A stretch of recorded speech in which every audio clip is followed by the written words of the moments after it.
దీపమంటే చీకటులను తొలగించేది, దీపమంటే బ్రతుకున సిరి కలిగించేది, దీపమంటే చిరుకాంతులు వెదజల్లేది, దీపమంటే పాపాలను కాల్చేసేది. సూర్యుడొక్క దీపం, ఆ చంద్రుడొక్క దీపం, మన తనువును ఆడించే ప్రాణమొక్క దీపం. సూర్యుడొక్క దీపం, ఆ చంద్రుడొక్క దీపం, మన తనువును ఆడించే ప్రాణమొక్క దీపం. దీపమంటే చీకటులను తొలగించేది, దీపమంటే బ్రతుకున సిరి కలిగించేది. జ్ఞానమొక్క దీపం, ఆ ధ్యానమొక్క దీపం, మన కర్మను మోసేటి కాలమైన కవనం. జ్ఞానమొక్క దీపం, ఆ ధ్యానమొక్క దీపం, మన కర్మను మోసేటి కాలమైన కవనం. దీపమంటే చిరుకాంతులు వెదజల్లేది, దీపమంటే పాపాలను కాల్చేసేది. దీపమంటే జ్ఞానం రా, దీపమంటే యోగం రా, దీపమంటే సమరం రా, దీపమంటే అమరం రా. దీపమంటే జ్ఞానం రా, దీపమంటే యోగం రా, దీపమంటే సమరం రా, దీపమంటే అమరం రా. దీపమంటే తరతరాల మూలధనం రా, దీపమంటే జీవన భృతి ప్రాణస్వరం రా. కన్నీటిని కాల్చేటి అగ్నిగుణం రా, కష్టాలను కడదేర్చే అగ్నిస్వరం రా. దీపం దీపం దీపం దీపం దీపం దీపం దీపం దీపం. నమః శివాయ, నమః శివాయ, నమః శివాయ.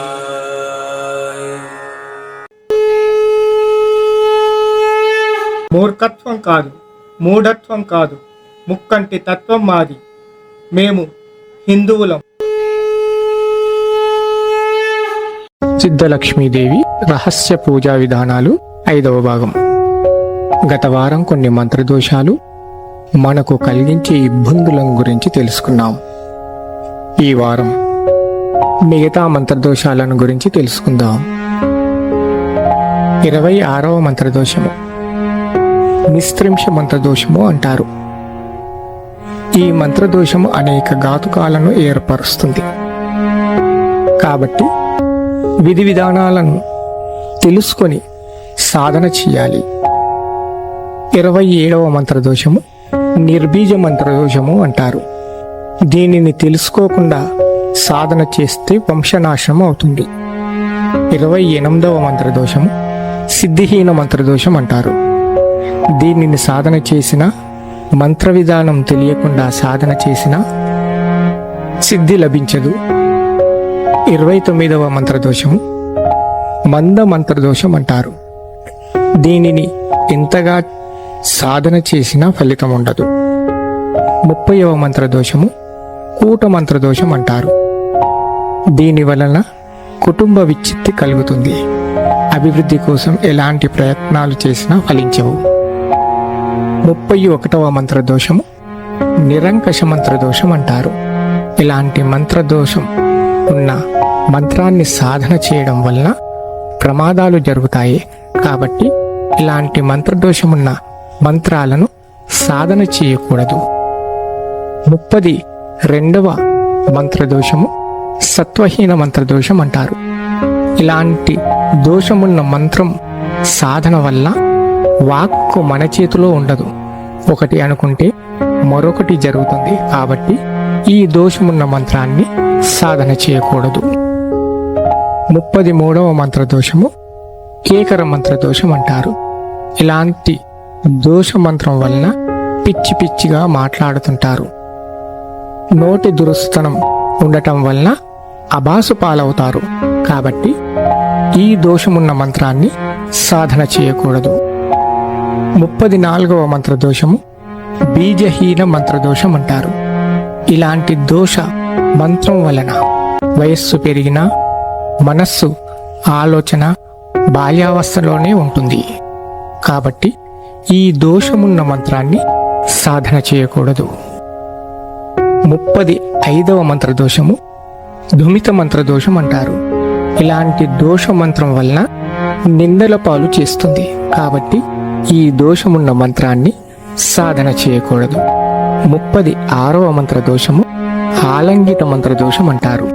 ఇలాంటి దోష మంత్రం వలన ఒంటరి తనాన్ని, చీకటిలో తిరిగే గుణాన్ని ప్రసాదిస్తుంది. కాబట్టి ఈ దోషమున్న మంత్రాన్ని సాధన చేయకూడదు. 37వ మంత్రదోషము మోహిత మంత్రదోషం అంటారు.